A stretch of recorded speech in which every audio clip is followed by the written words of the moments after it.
want to welcome Prime Minister Changare to the Oval Office. He and his delegation have been meeting with my team throughout the day.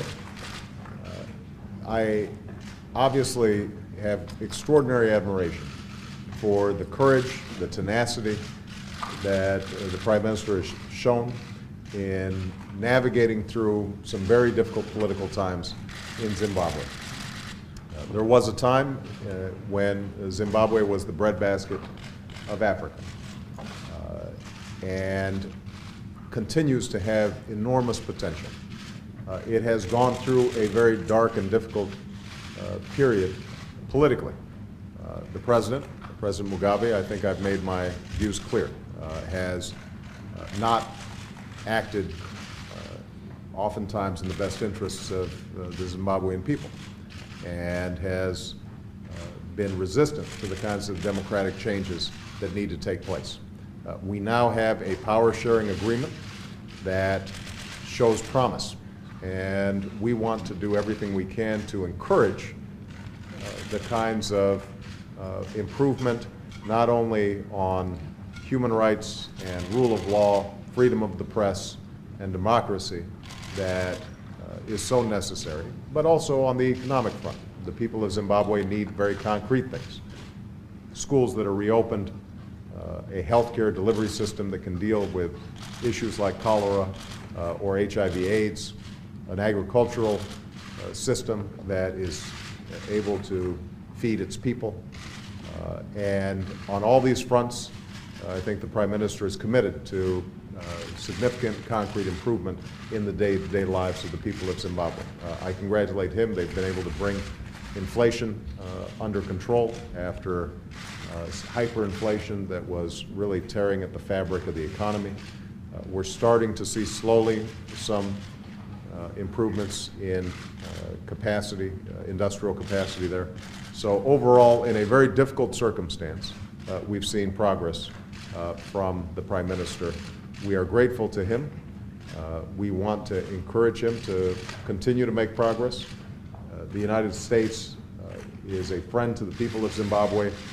I've committed $73 million in assistance to Zimbabwe.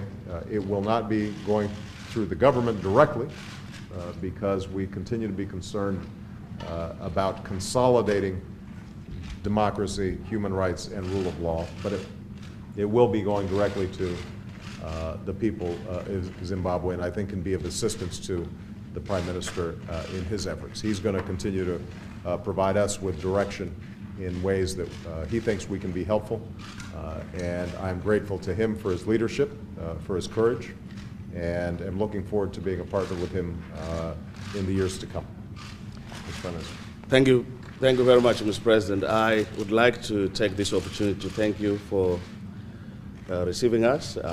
I'm sure that I want to take the opportunity of congratulating you, although belatedly, for being elected the President. And I think it's a profound experience for some of us who are committed to change, and hopefully that the Prime Minister who is committed to change and the President who is committed to change find common convergence position.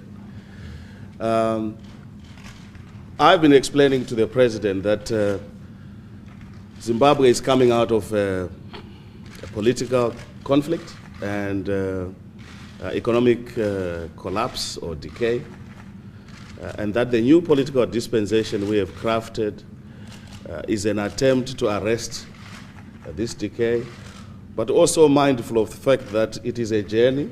This is a transitional arrangement. We want to institute those reforms that will ensure that in 18 months' time, people of Zimbabwe are given an opportunity to elect their own government.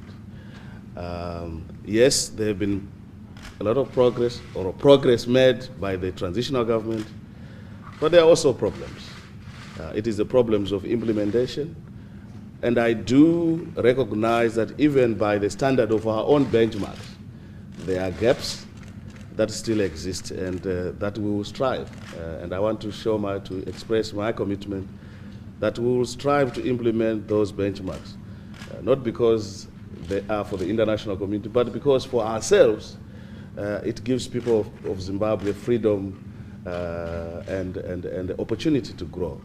I want to say, lastly, I want to thank you for that demonstrable leadership in assisting the people of Zimbabwe, and I want to take the opportunity to thank the humanitarian support at the West we have experienced over the years, and the continued expression of support. And of course, we continue to engage in ensuring that that support consolidates the process towards democratic change rather than strengthens a reverse and defend of the status quo.